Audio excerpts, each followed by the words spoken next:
Welcome to series explain mister and missus murder season 1।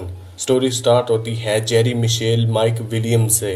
16 दिसंबर 2000 की सुबह mic duck hunting के लिए निकलता है लेक सिमियोन के पास और उसके बाद वो कभी वापस नहीं आया। उस दिन माइक के childhood best friend brain Winchester उसी एरिया में था। ब्रेन ने कहा था कि वो हंटिंग के लिए गया था, लेकिन उसने ये क्लियर नहीं किया कि वो माइक से मिला भी था या फिर नहीं।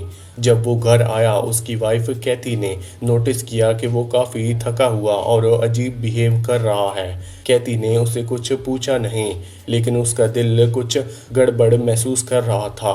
माइक की माँ चैरल को लगता है कि उसका बेटा कुछ वक्त बाद वापस आ जाएगा, लेकिन दिनों के बाद जब माइक नहीं आया तब चैरल को समझ आ गया कुछ तो सीरियसली गलत हुआ है। सबसे अजीब बात ये थी कि चैरल और कैथी के अलावा किसी और को जैसे फर्क ही नहीं पड़ रहा था। माइक की वाइफ डेनिज काफ़ी कोल्ड और बिहेवियर दिखने लगती है और कैथी ये समझ ही नहीं आया कि उसका अपनी पति ब्रेन भी अपने बेस्ट फ्रेंड के गायब होने पर इतना इंडिफरेंट क्यों है। शुरू में सब ने सोचा कि शायद ये शॉक की वजह से हो रहा है, इसलिए उन्होंने टाइम दिया।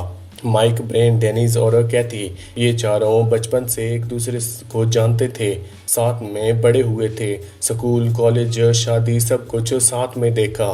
कैथी को याद था कि माइक कितना खुश था जब उसने सुना था कि वो मामा बन गई है, लेकिन वक्त के साथ सब कुछ बदलने लगा। जब कैथी माँ बनी उसे फील हुआ कि ब्रेन के एक जिम्मेदार इंसान नहीं था। ब्रेन पार्टी करता था, अपनी लाइफ एंजॉय करता था और कैथी को अकेला छोड़ देता था घर और बच्चों के साथ। कैथी ने कभी कंप्लेन नहीं किया, वो चाहती थी कि ब्रेन अपनी मर्जी की ज़िंदगी जिए। लेकिन जब माइक गायब हुआ तो ब्रेन और कैथी के बीच डिस्टेंस और भी बढ़ गई।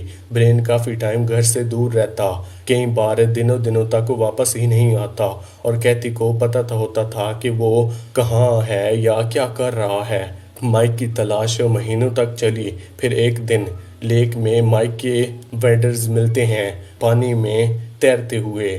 उसके पॉकेट्स में उसका हंटिंग लाइसेंस भी मिलता है। लोगों ने मान लिया कि शायद माइक का एक्सीडेंट हो गया है और वो मर गया है, लेकिन कैथी और कैरल के लिए ये सब कुछ बिल्कुल सस्पिशियस लग रहा था।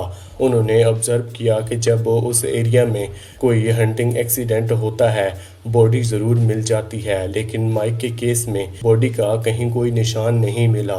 कुछ लोग कह रहे थे कि शायद एलिगेटर्स ने उसकी बॉडी खा ली होगी, लेकिन चैरल और कैथी को लगता है कि बात कुछ और है, कुछ तो छुपाया जा रहा है।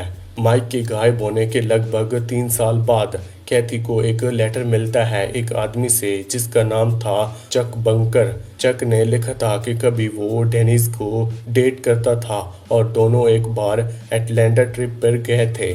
उस ट्रिप में अचानक ब्रेन वहां पहुंच गया बिना बताए। चक को ये बिल्कुल भी पसंद नहीं आया कि डेनिस किसी और के साथ थी और उसे तब समझ आ गया कि ब्रेन और डेनिस के बीच में कुछ चल रहा है। डेनिस के लिए अपने हस्बैंड माइक की मौत से मूव ऑन करना काफ़ी आसान था और ये बात कैथी को काफ़ी हर्ट करती थी।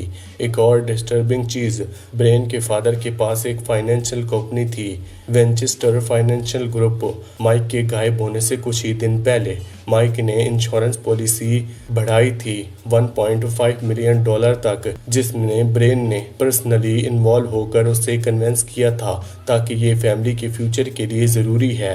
एक्चुअली डेनिस ने माइक से कहा था कि वो पॉलिसी का कवर बढ़ाए। ब्रेन ने भी उसे आइडिया पुश किया, लेकिन जब माइक गायब हुआ तब इंश्योरेंस कंपनी को पैसे देने में हेजिटेशन थी क्योंकि बॉडी नहीं मिली थी और डिसअपीयरेंस के केस में काफ़ी स्ट्रिक्ट रूल्स होते हैं। तब ब्रेन ने अपने कनेक्शंस और इन्फ्लुएंस का यूज़ करके डेनिस को पैसे दिलवाए। कैथी ने नोटिस किया ब्रेन जो अपने घर में ज़ीरो इंटरेस्ट लेता है वो डेनिस और उसकी बेटी एंसली के लिए फुल टाइम प्रेजेंट था। और तब कैथी ने एक ज्वेलरी का रेसिपेट भी पकड़ा जो ब्रेन ने डेनिस के लिए खरीदा था। बस उस मोमेंट पर उसके ऊपर पूरा यकीन हो जाता है। ब्रेन और डेनिस का अफेयर चल रहा था। कैथी का टूटना और डेविड का फैसला। कैथी ने अपने आप को अनवांटेड महसूस किया। ब्रेन ने उसे इमोशनली मैनिपुलेट किया। वो सोसाइटी जिसमें ये लोग बड़े हुए थे, वहाँ डिवोर्स एक पाप जैसा माना जाता था, लेकिन कैथी ने डिसाइड कर लिया वो आगे बढ़ेगी। उसने फैमिली डिवोर्स फाइल किया और ब्रेन ने सबको सामने खुद को विक्टिम बना दिया, जिससे उसे सोसाइटी का सपोर्ट मिल गया। और फिर माइक के गायब होने के 5 साल बाद डेनिस और ब्रेन ने अपना रिलेशनशिप पब्लिक कर दिया और शादी कर ली। चैरल, माइक की माँ, अभी भी थक के नहीं बैठी थी। वो हर डिपार्टमेंट, हर अथॉरिटी को लेटर लिखती रही। उसका दिल कहता था कि माइक किसी एक्सीडेंट का शिकार नहीं हुआ, उसके साथ ज़रूर कुछ बुरा हुआ है। वो कहती थी कि उसके सपनों में माइक आता है, लेकिन दुनिया ऐसे पागल कहने लगी। लेकिन चार्ल और कैथी की कहानी सुनने के बाद कई लोग उसका साथ देने आ गए। दोनों ने अपना बेस्ट दिया ताकि माइक का सच सामने आ सके। डेरिक ने ब्रेन से पॉलीग्राफ लाई डिटेक्टर टेस्ट मांगा। ब्रेन ने टेस्ट देने से साफ इनकार कर दिया।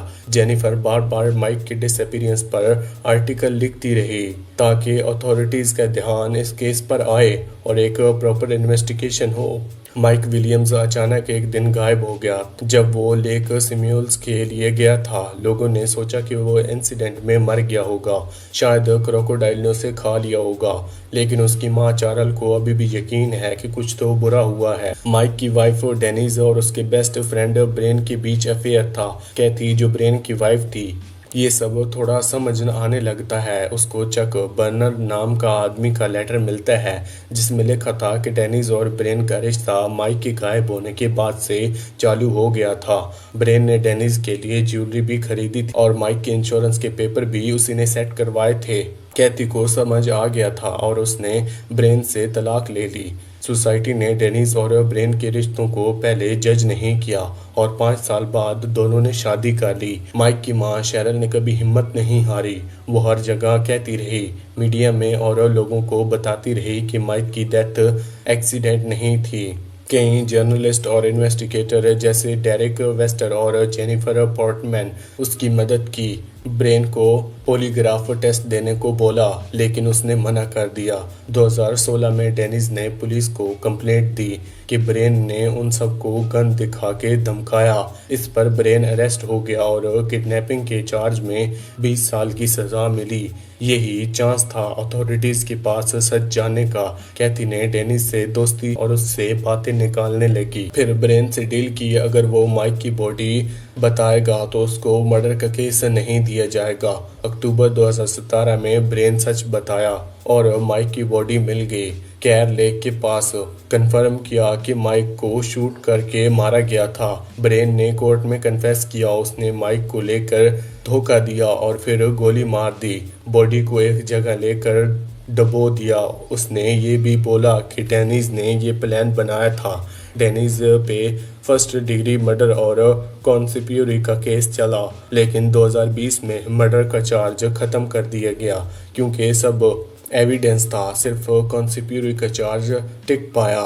ब्रेन को 20 साल की सजा मिली पहले किडनैपिंग के लिए। डेनिस को 30 साल की सजा मिली कॉन्स्पिरेसी के लिए, लेकिन किसी को माइक के मर्डर का प्रॉपर सजा नहीं मिली। लोग मानते हैं कि ब्रेन अकेला नहीं था, शायद और लोग भी इन्वॉल्व थे। ब्रेन और डेनिस के बच्चों के लिए ये सब एक कभी न खत्म होने वाला दर्द बन गया। चार्ली ने 17 साल तक फाइट की और आखिरकार उसे पता चला कि उसके बेटा किस तरह मारा गया, लेकिन माँ के दिल में जख्म कभी भी नहीं भर पाए। इसी के साथ ये सीरीज यहीं पर एंड होती है। आपको कौन सी मूवी या फिर वेब सीरीज का एक्सप्लेनेशन चाहिए हमें कमेंट सेक्शन में ज़रूर बताना। वीडियो अच्छी लगी तो वीडियो को लाइक करके चैनल को सब्सक्राइब लाजमी करना। Thanks for watching.